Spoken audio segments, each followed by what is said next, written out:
mummy's with the maggots now. Death has come to your little town, Sheriff. Well, hi there. Hello, and welcome to Would You Die, the show where we're fucking fucked. I'm Austin Torres. And I'm Anneliese Petersmark. And what are we doing today? Today we are talking about Birdbox.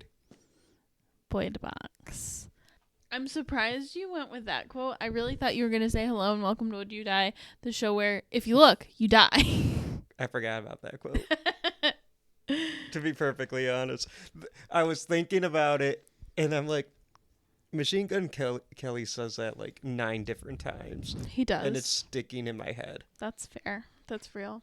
So, yes, this is Birdbox. This is the second week of From Page to Screen month. And I will go over the synopsis, and then we'll talk a little bit about your personal connection with not just the movie, but the book. Whoa. Yeah, it's fun. So, Birdbox follows Mallory, who is played by Sandra Bullock, in 2 timelines. The immediate aftermath of a worldwide mass suicide epidemic caused by unseen creatures, and then 5 years later, as she and her 2 children, boy and girl, navigate a dangerous river blindfolded in search of safety. So, what's your personal connection to this story? Picture it. 2018. This is a whole story. Birdbox takes the world by storm. It is the must-watch Netflix movie that year. Everyone's talking about it. And this is before my infamous beef with Netflix. So I had every opportunity to watch this film. Fall 2018, me and friend of the podcast, Doug Lemelin, are hanging out. We go to one of the Spartan football games, and after a long day of drinking and football and drinking, we go back to his place and continue drinking. And he says, "You haven't seen Birdbox yet." I said, "No." He says, "You need to watch Birdbox." I'm like, "Yeah." And then he's like, "We're putting on Birdbox." I said, "Okay." I fall asleep. Whenever I told this story before, halfway through, today I realized I fell asleep like maybe 15 minutes in. But I was tired and drunk, so I fell asleep. And then I wake up to see this creepy, scary-ass clown with a meat tenderizer just demolishing some dude. And I turn to Doug and I say, "Birdbox got weird." That motherfucker turned on Terrifier. Did he just do it because he was like, this was the next logical step? Or did he do it to be like, this is gonna fuck Austin up when he wakes up? He did it to fuck me up when I woke up. It Yeah, was that makes sense. a very mean prank. And that was my introduction to Art the Clown. Yeah. And and that was 2018. Today is the first time I've seen the movie in full. How do you feel? There's not as much clowns As you this thought? go around. Yeah. A lot less gory than I expected. I also have, Would You Die has a connection to the author of the book, Josh Malerman. Mm-hmm. Josh Malerman appeared on this show. Yes, he did. On, I think it was episode 70, The Spartans in Horror. Because, fun fact, Josh Malerman went to Michigan State University. Go green. Go white. Hell yeah. So, obviously, a perfect addition to From Page to Screen month from kind of all angles. Right. Like, Yeah. when we were programming this month, we had a bunch of options. Totally. We rotated a bunch of different things. I think Birdbox was the one film that we agreed from the very beginning Yeah. that was going to be a part of this month. Yeah. Well, I mean, if you think about just, like, we've been doing this podcast since March together, obviously. And if you just think about the amount of, like, book adaptations that we have already covered, or story adaptations, you know what I mean? You have Carrie, you have Sleepy Hollow, Interview with the Vampire, Psycho, Jaws. Yeah. Jaws. I'm sure there's other ones. Superman, I guess, technically. Bonus Comic episode. books. Shout out. Yeah, but like many, many different options. So the narrowing it down to 4 for this month was really hard. Yeah. But definitely this was kind of the one where it was like, well, it's a no-brainer. We have to talk about it. Not only is it an extremely popular movie, but like you had the author of the book on the show. And so another of his books is getting adapted into a film by Universal Studios. I think it's Incidents Around the House, and it's going to star Jessica Chastain. nice. I believe it's coming out next year, but I think that's pretty cool. That is very cool. I am looking forward to that as well. Me too. I will be seeing it opening night. So if you're listening to this, hi. Hey, Thanks. We fans. we are. True. So for me, my personal connection, it's not that entertaining. I remember watching Bird Box like when it first dropped on Netflix because everybody was talking about it. Truthfully, I haven't seen it since. And I remember being like, wow, that was a really fucking good movie. And then like not remembering much about it at all. Right. So watching it a second time, it was kind of fun because it was one of those things where it was like, I didn't really remember what was happening, so it was kind of like watching it for the first time, but then something big would happen and I would be like, oh, fuck, I remember that. Right, But it would 10 out come of 10. back. 10 out of 10 experience, for sure. So just kind of talking about the historical context of the movie itself. It was released in December of 2018. It was kind of part of Netflix's big push into blockbuster originals. Was it December? Yeah. Mm-hmm. It might have not been a football game Doug and I went to. I mean, it still probably could have been. It might have been a basketball game. Maybe. Or maybe we watched the bowl game. Yeah. Yeah, December 14th, 2018. It must have been A basketball game, probably. that or a bowl game. We went out to watch the bowl game. Bowl game would have been kind of December 18th, kind of early for a bowl game. No, we didn't watch it exactly when it came out. It'd been a little older. Oh, duh, that makes sense. So Yeah. 2018, that would have been the Redbox Bowl. Yes, it would have.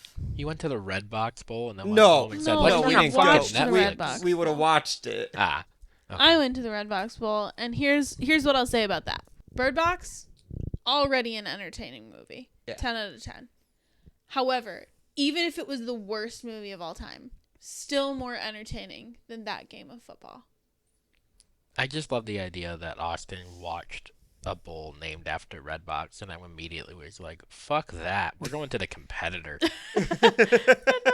Bird Box, I didn't even think about that. That's hilarious. That's funny. Yeah. I don't remember what we were doing, to be honest. Just a fucking aside. That game, I had to look it up because I wanted to make sure, and honestly, truly couldn't remember. But I was pretty sure. Yeah, that game ended 7-6. It was like mostly field goals. It was the worst. It was literally 2 field goals and a touchdown. Yeah. Not by us. No. I was in band. Well, and an extra point. Let's be fair. Ironically, a game you'd rather watch blindfolded. No, literally. I've been to a lot of MSU football games. A lot. And some of them were some pretty brutal losses. And not a single one of them made me feel like, you know what? I don't want to watch any more MSU football than this one. Which, ironically, it was my last game ever in the Spartan Marching Band, so it was probably a pretty good way to close it out. Like, I didn't really feel that sad after that, because I was just kind of like, thank fucking God I never have to sit through another one of those again. I think that was the game that made me think for the first time. I was like, Mark D'Antonio might be cooked. It might be over for him. Damn. None of this is important, except for the fact that, once again, we're bringing it back around to Spartans in horror. Mark D'Antonio at the Redbox Bowl, Spartan in horror. Damn. Anyway, we I'm love you, starting- Mark, if you're listening. I'm starting to think that my story took place in 2019. And that Bird Box was almost a year old. And that's probably why Doug was like, you haven't watched it yet? That feels probably more right, if I'm being honest with you. Yeah. Because I don't think Terrifier was on Netflix in 2018. And also, the Redbox poll was a New Year's No, Eve I don't game, think so. Right? Wasn't And it? I'm pretty sure I watched it at my Yes. grandma's house. Right. I remember watching that game because I remember when Brian Lewerke... I forgot that Terrifier is like kind of old. Yeah. Because it feels like people just kind of cared about it recently. Yeah, well, 2 is the one that made it mainstream, Right. I think. But Yeah. it's been... It was... This is not a Terrifier episode, but it was not an overnight success. Mm-hmm. That team's been grinding. And Right. they've earned every amount of success they've got the Right. hard way. Because it was a short film first. It Like, it really made the rounds the way that, like, you know. it's true indie. And then, like, Art the Clown isn't even from Terrifier. He was in another short film that Damien Leone did Yeah, that before then. character's been around since since the 2009. 2009. Yep. Yeah. To get back to Bird Box, can I quickly share That's fair. my background Yes. with this movie? If you must. So Lisa. Sorry. this movie, for my personal like story of watching it, this movie came out in 2018, and the general genre of this movie, post-apocalyptic survival, is kind of like that's the type of horror movie that I enjoy. That's your shit. So Hell yeah. That's the this shit I movie do came like. out, and I watched it, and I was like, "This is awesome." And then I watched it again today, and I said, "This is awesome." That's pretty much it for watching it. But when it came out, I was a little bit late to it because I just life busyness, whatever. And this movie came out, and my cousin, who had seen it first, told me that I needed to watch it because he's like, it's totally up your alley. It's exactly the kind of movie that you like. And he goes, and it has a really great cast. And I was like, oh, yeah, Sandra Bullock I knew was the lead. I did know that MGK was in it for some reason. And he goes, well, no, dude, there's this guy in it who, like, he's older, but he's, like, never banging anything. And he's, like, this indie actor, and I think this movie's going to make him big. And he's saying this sincerely. And then he looks me directly in my eyes and says, his name is John Malkovich. I was like, dude, there's a whole movie named after him.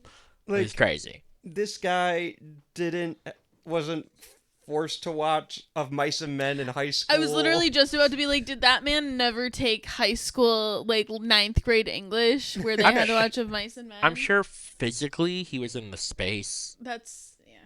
You know. That is insane. John Malkovich he's John Malkovich. Like, Yeah. he's such a good actor, and he's always so fun whenever he pops up. I get excited. I'm like, John Malkovich is in this? So, when Bird Box came out in December 2018, it broke the record for most watched Netflix original movie in the first week. It was 45 million accounts. Yeah, it was big. Which, even now, which this is 7 years later, almost, it'll be 7 years in December, we're talking still the 6th most streamed Netflix original movie. What are the ones that beat it? Because I don't remember. I have that up. So, number 5 is The Atom Project. I didn't watch it. Oh, it's a bad movie. Number 4 is Don't Look Up. I watched that one.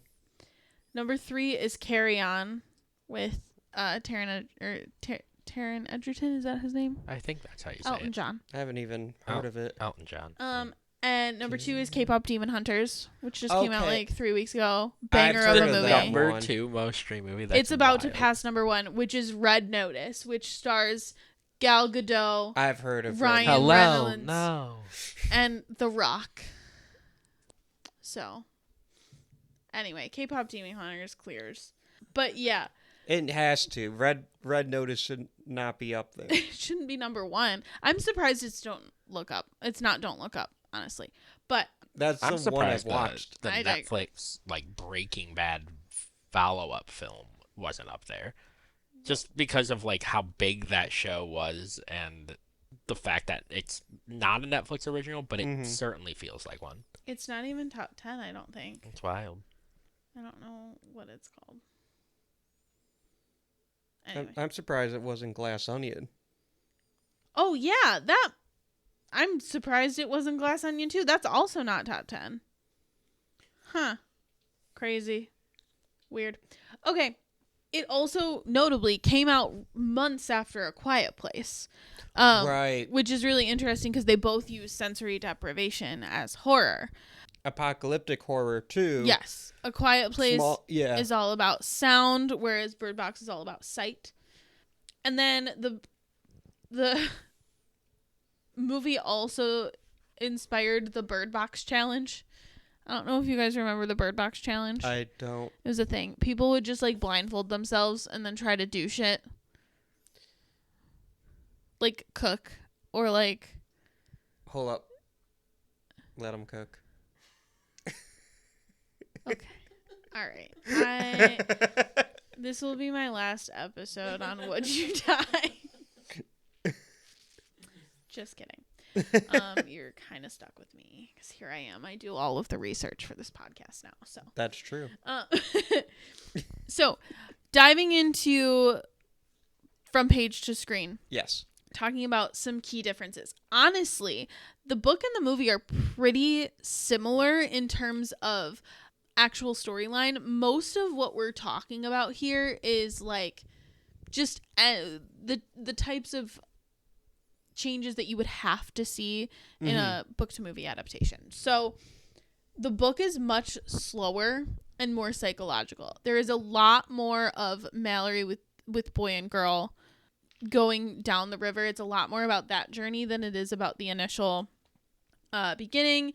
It explores Mallory's like growing paranoia, and like it talks about how she kind of trains herself after the birth of her kid to survive. So it's kind of more thriller even, or the film is more thriller than Than the book. that. Like there's a lot more action scenes. The scenes in the house, for example, there's a lot more urgency in them. And then the timeline jumps kind of give it more of a cinematic rhythm versus the book, which can kind of afford to be a little bit slower and more chronological. Does the book also have the back and forth? So the book Okay. is straight chronological. It's interesting that they decided to go back and forth with the movie. Yeah. No, I agree. Because if I remember correctly, Stephen King's It goes back and forth in the book. But That's correct. Yeah, it's chapter for chapter. Yeah. Yeah, okay. It goes back and forth in the book, but then the miniseries is chronological. Yeah. And the recent films Are mostly chronological. mostly chronological. Yeah. Right. Exactly.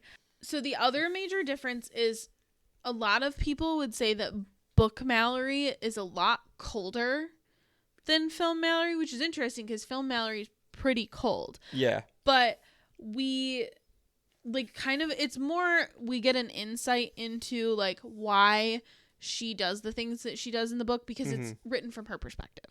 So she names boy and girl because she doesn't want to get attached. She is trying to keep herself objective while like so that she can keep the kids safe and keep herself safe.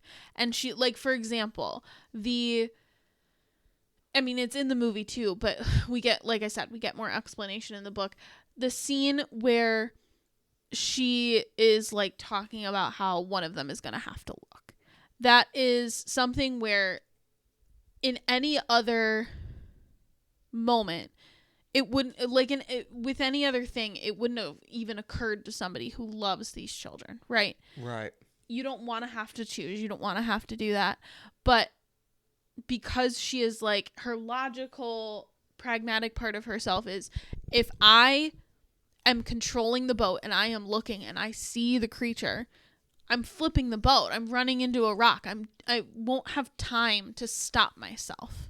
Right. So somebody else has to look. And obviously we know ultimately her love for the children wins out and nobody looks. But that is kind of the thought process there that we get more of. I did say while we were watching this, they made that scene look kind of fun. Yeah. Like a river raft ride. I kind of want to do it. The timing was funny because you literally went, they should make that a ride. That looks fun. And then 2 seconds later, the boat flipped over. I'm not walking it back. Fair. Another thing about kind of her connection with the kids is in the book it's described as almost animalistic. Like it's very purely instinct to keep the kids alive. Like it's not really love until the very end when she kind of like realizes like, hey, it's safe to love you. Whereas even in the movie, we get more emotional moments. We get her argument with Tom where she's like, every single thing that I've ever done is for them. Right. Highlighted in the film that aren't necessarily highlighted in the book. Because like I said, a lot of it is internal monologue in the book. Mm-hmm. So there's that. Just kind of an interesting thing. The other thing is like the dangers of sight and the knowledge of the dangers of the sight. In both versions, there's like this tension, right? Between wanting to understand and wanting to know why this is happening, but also like needing to stay ignorant to stay alive. We never find out what the monsters are. We don't. We get this idea and these like, you know, we really thoughts. Just get the speculations from the characters. Right. We get this idea that it is something like psychological where it shows you your worst fear or your, you know, biggest regret or love or whatever. It shows you something personal to you, but we have no idea like what it is or why. Right. And this is something that was very purposeful because in the film they originally fleshed out the monsters. Okay. And then it was cut completely, which in the book there's no description of them ever. So obviously we get what's his name? Greg? Oh, Gary, thank you. Gary's drawings. because I think Greg is B.D. Wong. I think you're right. But Gary's drawings, but Fucking all of them Gary. are even all of those are different from each other. So Right. That's right. yeah. And that's like the only visual we get other than like moving shadows, rustling leaves. So I have a story. Please tell it. I was today years old when I realized that the title Birdbox was a literal title. That is true. I You thought were it- today years old when you found that out. I thought it was just, well, I had fallen asleep the first time I watched this before the birds were actually in the box. That's true. So I never got that far. I never seen that. And I was like, oh, it's a literal bird. I thought it was just some cool artsy title. Alliteration. No, the birds were in the box. And the birds don't like the monsters. I thought that was a pretty cool bit of like in-universe. Like the birds can sense when the creatures are near. That's fair. I have another story. Mm-hmm. And that story is that the woman who plays Olympia is in a movie called Dumplin', which is about a bigger girl. It's another page to screen adaptation, by the way. But it is about a bigger girl who decides that she's going to kind of spite her pageant queen mother and sister, and she's going to run for, like, she's going to be in a pageant herself. And so this movie is about two pageant queens. It's about Miss Congeniality and Dumplin', getting pregnant and having babies in the apocalypse. And being John Malkovich. And being John Malkovich. God, this movie launched his career. It really did. So, in terms of like world building and kind of how they did it book to movie, like I said, I've mentioned this several times, but we can't just rely on like a voiceover for the whole movie. So Right. a lot of Mallory's inner monologue is not translated into the movie. You know, so we're relying on the facial, like the emotion on Sandra Bullock's face, which is so interesting because this is a movie that and kind of speaks to her skill, because this is a movie that requires her to be have half of her face covered for most of the movie. Yeah. So that is really interesting.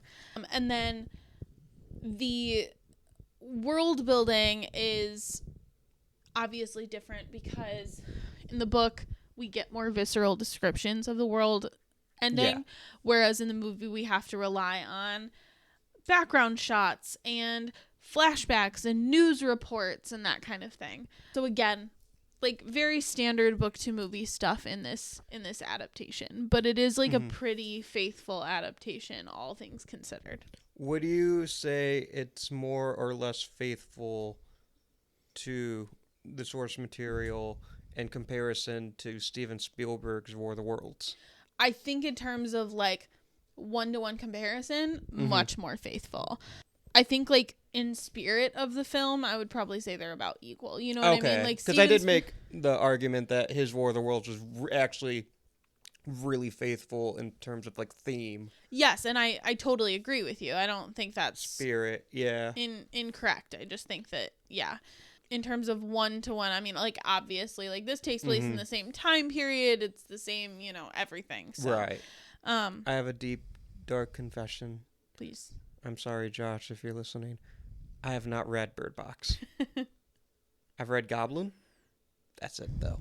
I want to read Incidents Around the House before that movie comes out. Good idea. Yeah, I need to get into more of his books. Because Bird Box is his debut novel. Right. But he's done many other ones. Many other ones. He's written like 30, I believe. He writes like a book a year. Which is awesome. Yeah. He wrote his very first novel at Michigan State. Mm-hmm. And I don't know if you know this, but Bird Box has a sequel. I think I knew that. Like Bird Box, it's on Netflix. Mm-hmm. Well, wait, what do you mean? The movie. The Bird Box movie?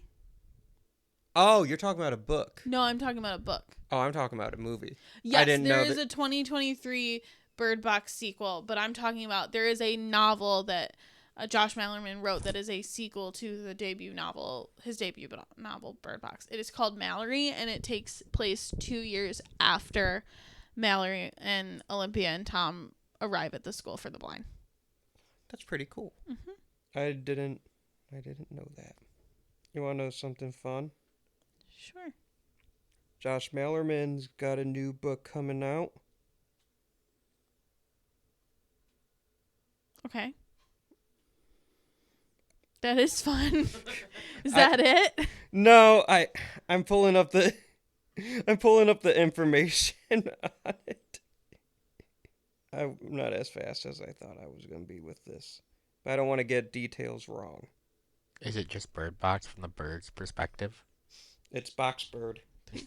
The bird that boxes. So, there's a new book coming out by Josh Malerman called Watching Evil Dead, Unearthing the Radiant Artist Within. I did know this. It's a novel about watching the 1981 classic horror film for the first time.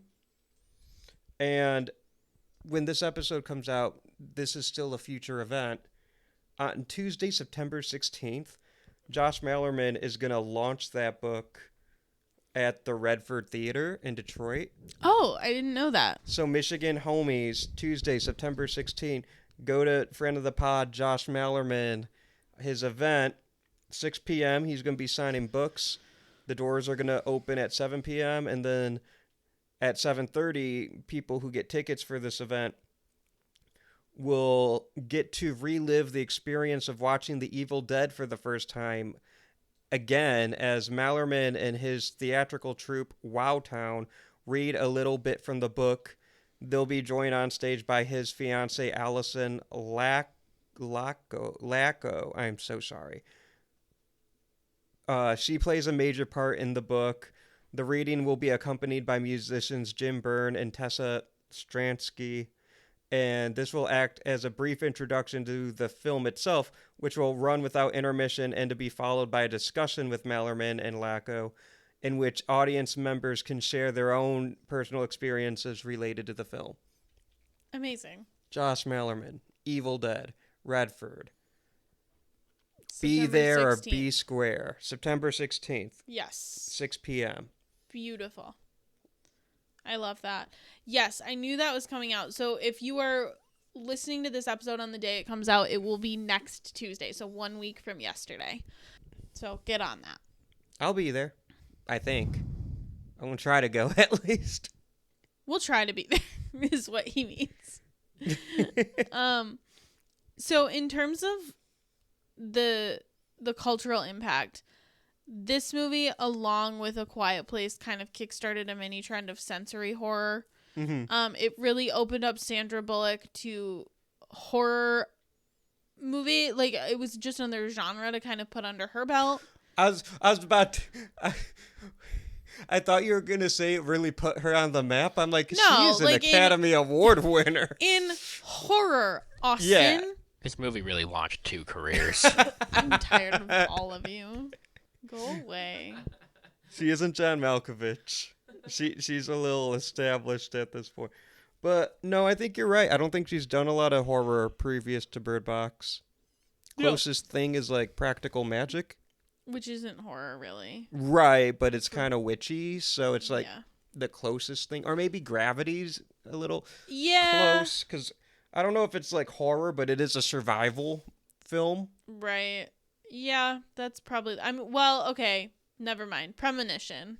I But... don't think I've heard of it. Oh, Premonition is a psychological thriller from 2007. I think I missed it. Yeah. But yeah, John Malkovich, I don't know if he's done a lot of horror. He's done so much, though. Mm-hmm. We could just kind of... God. Fucking Sandra Bullock has such a fucking career. I know. Bird Box really launched. Bird Box really launched her career. But, like, going through this cast, obviously Sandra Bullock. Mm-hmm. She's Sandra Bullock. Yep. Iconic. She is. Trevante Rhodes, I know him. He is so good in this movie. I know him from Moonlight, but if we're talking horror cred, he is in the 2018 film The Predator, written and directed by Shane Black. As far as horror movies, I think that's the only 2 he has. John Malkovich, icon. So many movies. I'm not going to go through his filmography. Sarah Paulson. You can. Crazy that he's done that much since Bird Box, too. Yeah.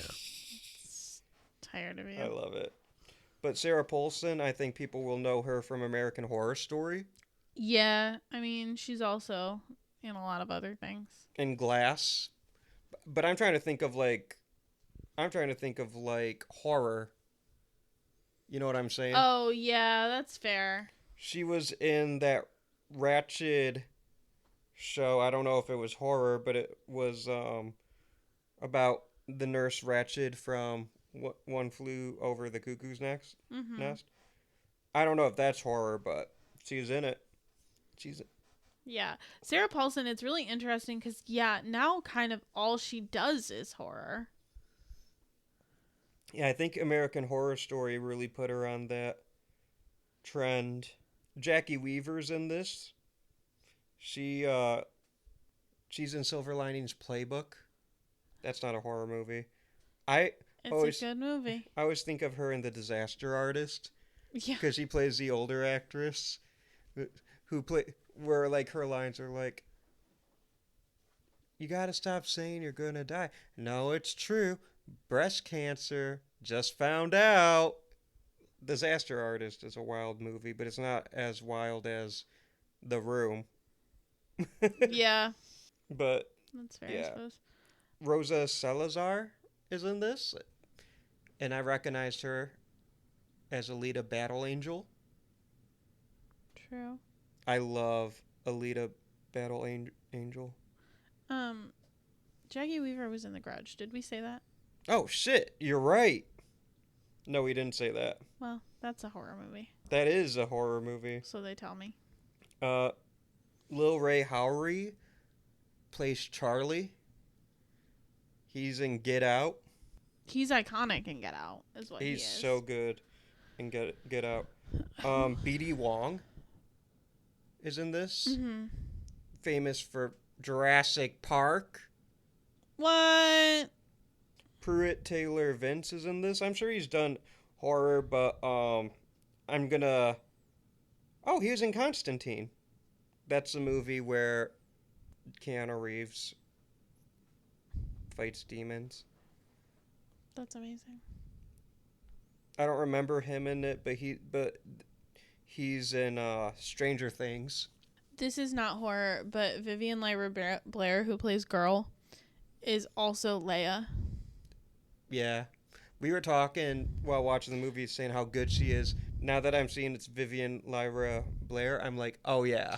I thought you were joking the whole time that we were watching that movie when you were like, that's Leia.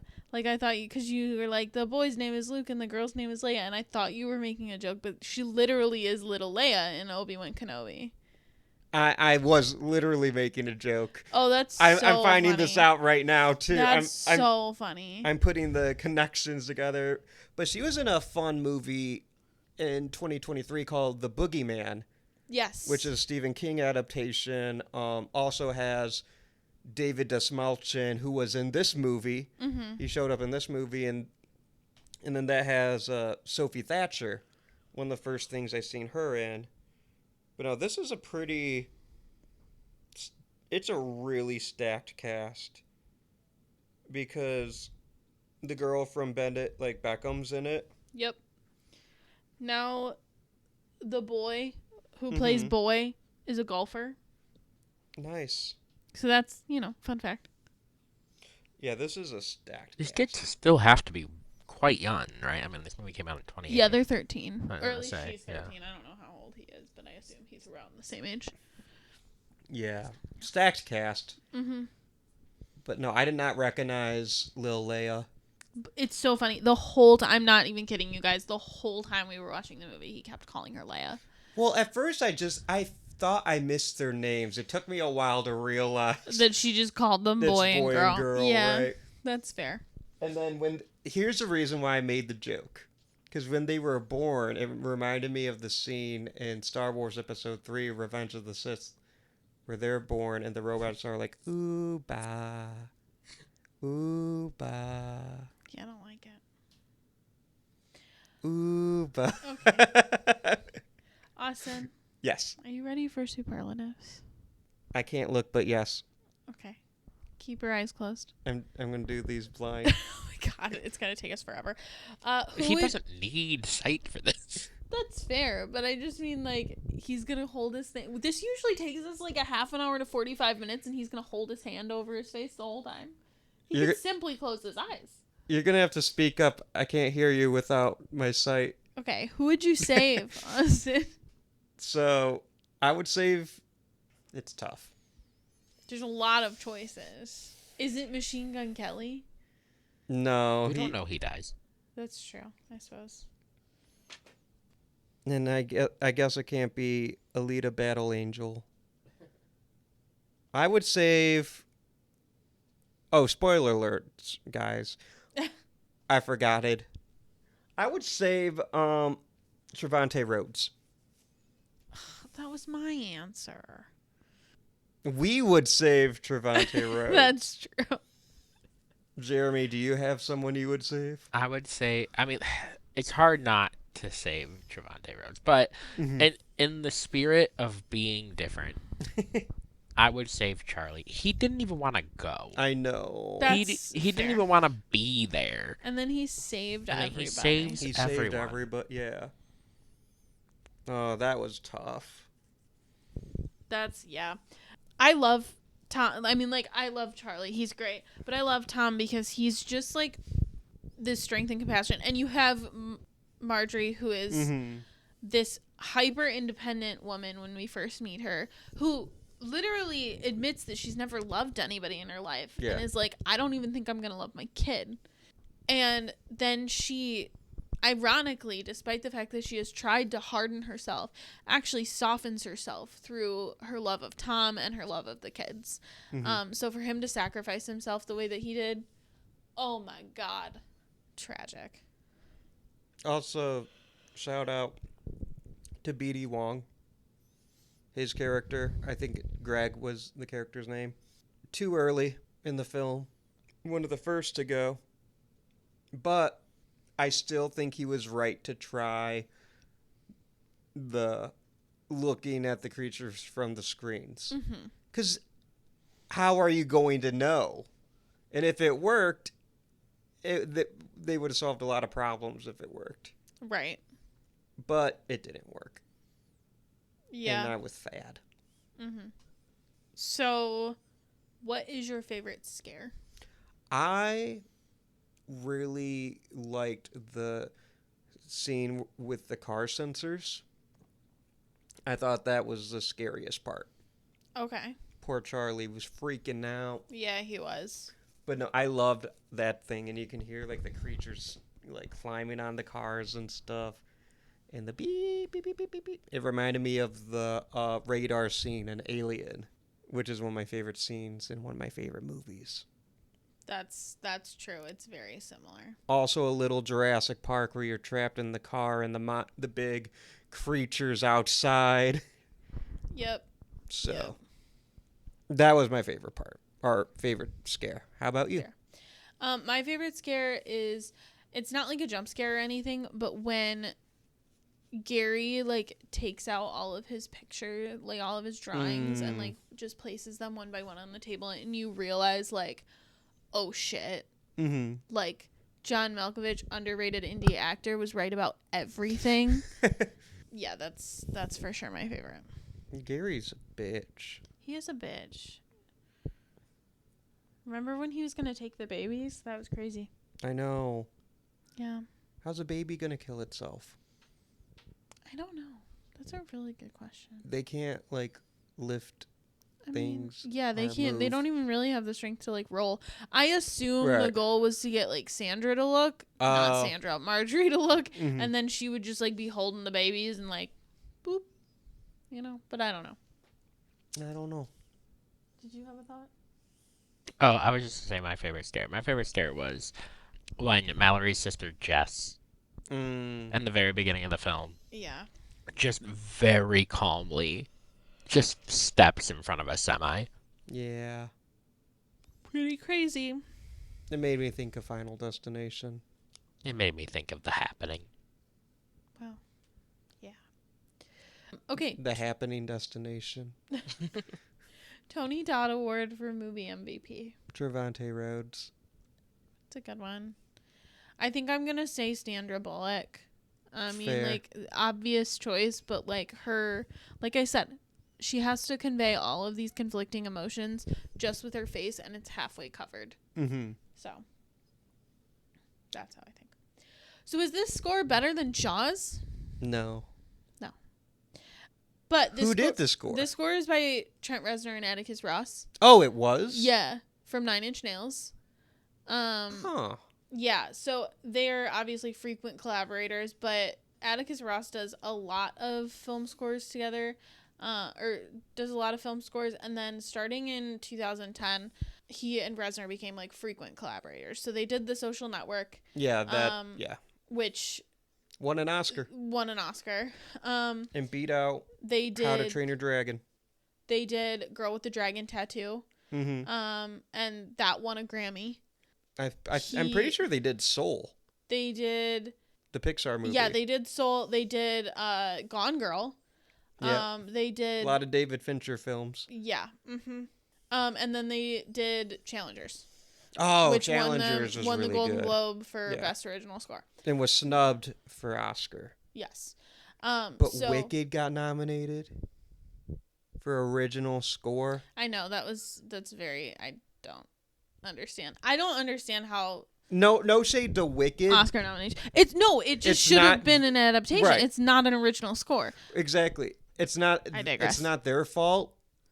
Right. And they're not going to argue with. No one would argue for a No, against you're- a nomination. You're not going to, but yeah. So it's not on them. But I'm like, that is not an original score. Yeah. So Trent Reznor and Atticus Ross, who are probably most famously known for like being in the literal band 9 Inch Nails. I almost said 5 Inch Nails, which is not as impressive. But 9 Inch Nails, but also like do a lot of the film scores that you know and love. Did this one. And again, it's just one of those that is more mood based. It's ambient and it's eerie and it's great for that, but it is not memorable. It's not better than Jaws. Yeah, it's not better than Jaws. Most scores are not better than Jaws. But it's not better than The Social Network or. It's also not. Yeah, it's also not it's- their best work. I mean, Right. like, but not even like it's not bad. It's No, not it's like not a. bad. It's not a bad score. I have to tell you a Trent Reznor story. Please. It's also my favorite Twitter. It's also your favorite Twitter Yeah. story. Yeah. I think you could describe it like that. Okay. Some guy years ago tweets Johnny Cash could write Head Like a Hole, but Trent Reznor could never write Hurt. And Trent Reznor tweeted back and said something like, "You're so right." Something along those lines. You're so real for that, man. I mean, that's correct. I do love Trent Reznor. But that is funny. That's fucking hilarious. I think it's a joke. He's absolutely right though. Trent Reznor couldn't write Hurt. You probably couldn't. All right, a fine addition to your collection. Would you own this? Do you own this? I can't assume own it. not. Because of your beef with Netflix? This is a Netflix movie, and Netflix has a vendetta against physical media. Yeah, that's true. They really don't release any, do they? Mm-mm. They want to keep people streaming Right. instead of capitalizing on other forms and making a shit ton of money through the collector's market. Yeah, which feels silly because most people would still stream it. Right. Exactly, but I think But you can always buy Birdbox the novel that's true. and its sequel, Mallory. That's true. So that is a good point. I should buy the book. Yeah. I would like to get the book. Probably wouldn't buy it anyway. Like, not the book. I'm sorry. I would buy the book, absolutely. But I probably wouldn't buy the movie anyway. I have Netflix. Mm-hmm. That's fine. If it was available, maybe, because I don't always have Netflix, because we be beefing. Yeah. All right. Everybody get out your Letterboxd reviews. Let's go. Jeremy gets to go first this week. Yay. I rated this movie 4 stars and a heart. And I said, I bet this movie would have been even more awesome if I had the guts to open my eyes during it. That's hilarious. I get it. Because it's the Birdbox and it's blind. Birdbox challenge during the watching During Birdbox. while watching Birdbox. Yeah, absolutely. Is it you or me next?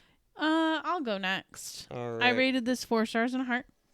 And I said, can't see the monsters, can't trust the strangers, can't keep calm. Nice. What about you, buddy? So I rated this 3 stars and a heart. Okay. It's fine to be wrong. And I said, I get wanting to live in the grocery store, but like, where are you going to sleep? Also, my man's never seen Dawn of the Dead because that won't last long either. This is true. Fair. Can I ask what stops it from being a 4-star film for you? Because I obviously agree it's not a 5-star film, but I'm just curious. The reason why I'm gave it a 3 stars. I liked a lot of the things it was doing.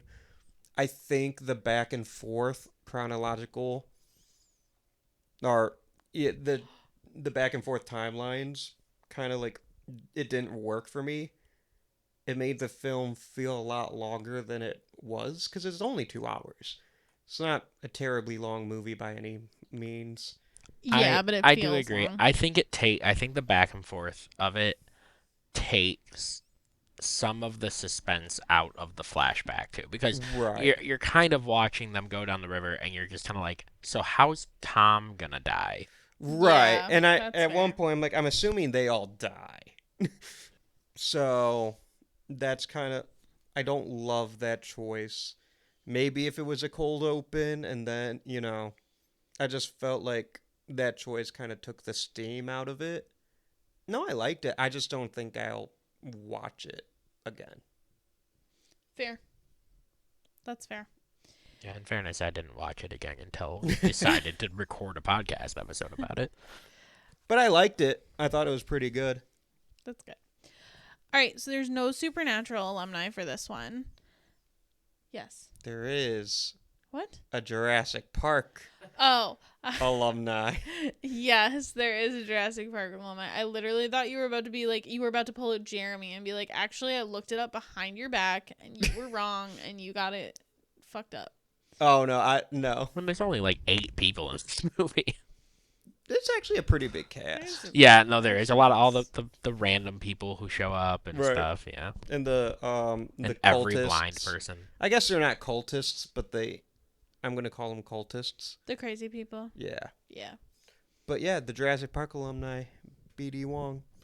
And I was gonna say the first Jurassic Park alumni, but we've literally covered 3 Steven Spielberg movies. I was going to say there's no way it's the first Jurassic Park alumni. It's not.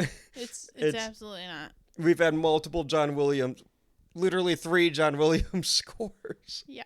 Mm-hmm. So I guess in terms of acting, Have all of our Steven Spielbergs also been John Williams? Yeah. Damn. I mean, there's like they're- 3 movies that That's- Spielberg didn't have Williams. That's dramatic, but yes, true.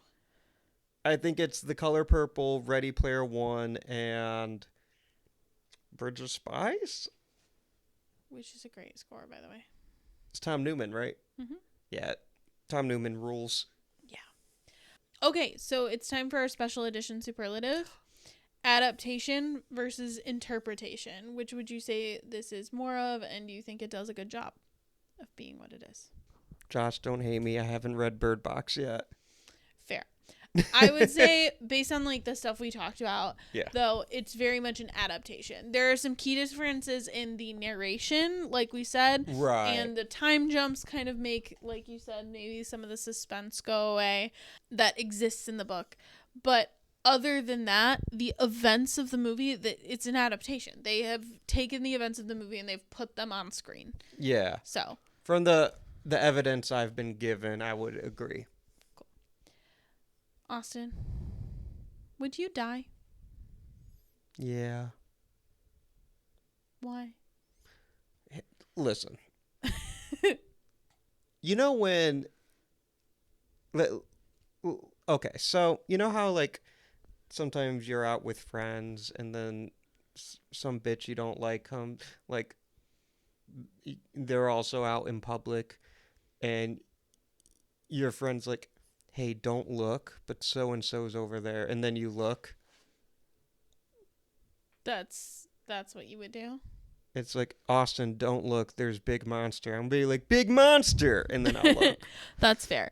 My problem is that I feel like I would get really confused with the whole like voices thing that the monster can do. Mhm. So like Sandra Bullock would be like, "Don't take off your thing," and I would be like, logically, that's probably Sandra Bullock.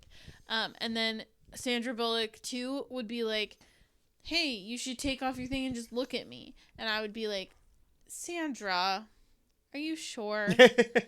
And then like Tom would be like, "I'm still alive," and I would be like, "Oh my god, we should go like help him." And then I would probably just accidentally take off my blindfold because I'd get confused and overstimulated. And that's the fair. end.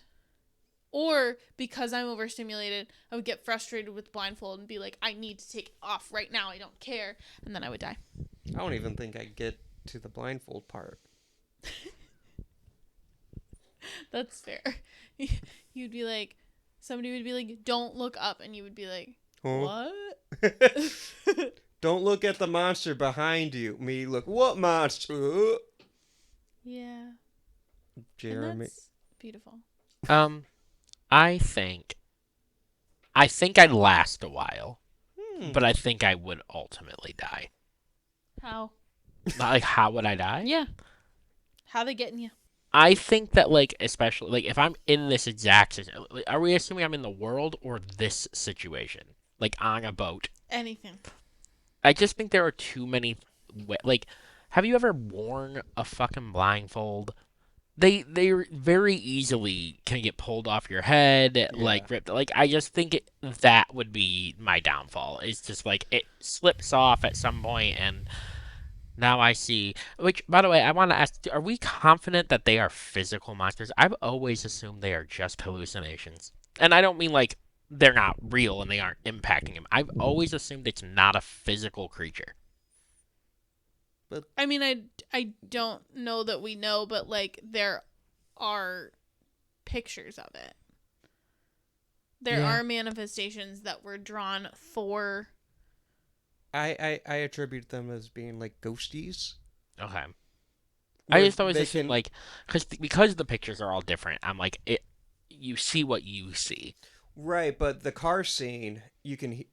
That's true. You can hear them on the car, and like you can feel them. Yeah, that's true. But anyway, I think I'd make it a while, but I do think ultimately I'd die. I don't think I'm making it to the School of the Blind. I don't think I'm making it 30 minutes. Fair. So, Austin, where can the people find you? Looking at monsters, hanging out with pretty birdies.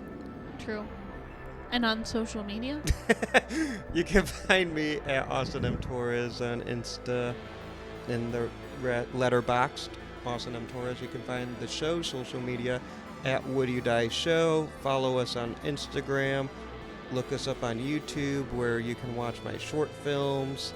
Watch Spooky Spotlight hosted by Deanna Hope. Some more spooky content on the way. Subscribe to our Patreon where you can listen to episodes, bonus episodes, other fun shenanigans for only $3 a month.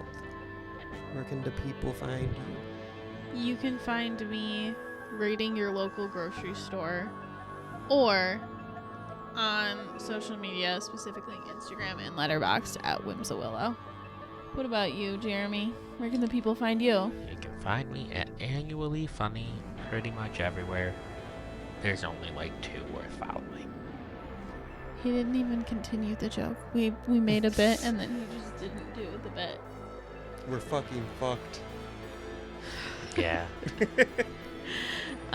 Our production is done by Jeremy Lippitt, who's very good at producing, even if he's not good at bits. Our music you hear at the beginning and end of every episode is done by Josie Palmer. Our graphics you see on our social medias are done by Alec Gibson from Crosshook Creative. Austin, do you have a hint for next week? Sometimes dead is better. I'm Austin Torres. And I'm Anneliese and Petersmark. Try not to die.